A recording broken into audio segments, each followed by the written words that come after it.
আসসালামু আলাইকুম প্রিয় দর্শক, আপনাদেরকে আমি আজকে দেখাবো অ্যাকুরিয়ামের এয়ারেশনের যেটা রেগুলেটর ব্যবহার করা হয় সেটা আপনারা কিভাবে ঘরোয়া পদ্ধতিতে তৈরি করবেন। তো আপনাদেরকে আমি আগে দেখে নিই এটা কিভাবে কাজ করছে।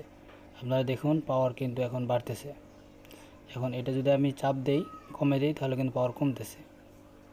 তো এটা কীভাবে করবেন শেষ পর্যন্ত না দেখলে বুঝতে পারবেন না, আপনাদের কাছে মনে হবে অনেক কঠিন, কিন্তু শেষ পর্যন্ত দেখলে দেখবেন এটা আসলে অনেক অনেক ইজি। তো সেজন্য আপনাদেরকে শেষ পর্যন্ত দেখতে হবে। তো আপনারা মনে করতে পারেন যে এটা আসলে লিক টিকের ব্যাপার থাকতে পারে কি না, যা অনেক নিখুঁতভাবে বানাইতে হয়, আসলে সেরকম না। আপনাদেরকে আমি বানা দেখাবো না, এটা একটু খুলে দেখাবো জাস্ট, তাতেই আপনারা বুঝতে পারবেন। দেখুন এটা কীভাবে কাজ করে। আসলে আমি দুঃখিত, ভিডিওটা ক্লিয়ার হয় নাই, কারণ আমি বুঝতে পারি নাই, আলো আমার সামন দিক থেকে আসতেছিল। তো আপনাদেরকে আমি খুলে দেখাই যে এটা আসলে কীভাবে কাজ করে। আপনাদেরকে আমি শুধু দেখাবো যে এটা কীভাবে তৈরি করছি, আপনারা আপনাদের ক্রিয়েটিভিটি দিয়ে বানিয়ে নিতে পারবেন। দেখুন, এটা আসলে একটা বোতলের মুখার পিছনে আমি কেটে সামনে একটা কলম লাগিয়ে দিয়েছি, আর এই মুখারিতে একটা কলম লাগিয়ে দিয়েছি, যেটা প্রেসের মাধ্যমে চাপ দেওয়া হয়। আসলে আমি দুঃখিত, আমি বুঝতে পারিনি যে জানলার ভিতর দিয়ে আলো আসার কারণে একটু ঘোলা হয়েছে।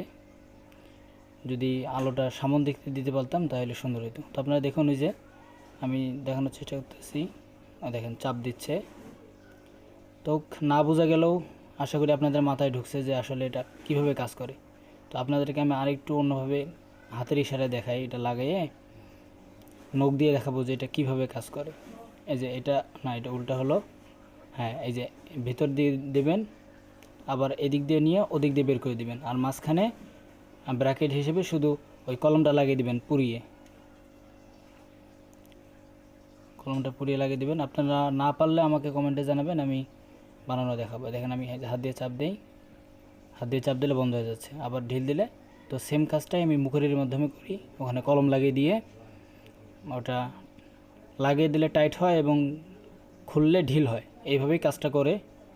এটা আসলে আমার নিজের বুদ্ধিতে বানা, আমি কোথাও দেখি নাই, আমার এটা মাথায় আসছে, জাস্ট আমি বানিয়ে ফেলছি। তো দেখছি আসলেই কাজ করে। তো আপনারাও বানাতে পারবেন।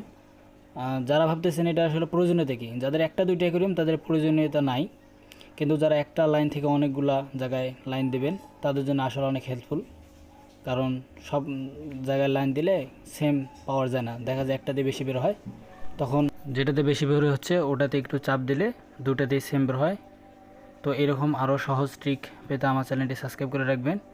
তো সবাই ভালো থাকবেন। আসসালামু আলাইকুম।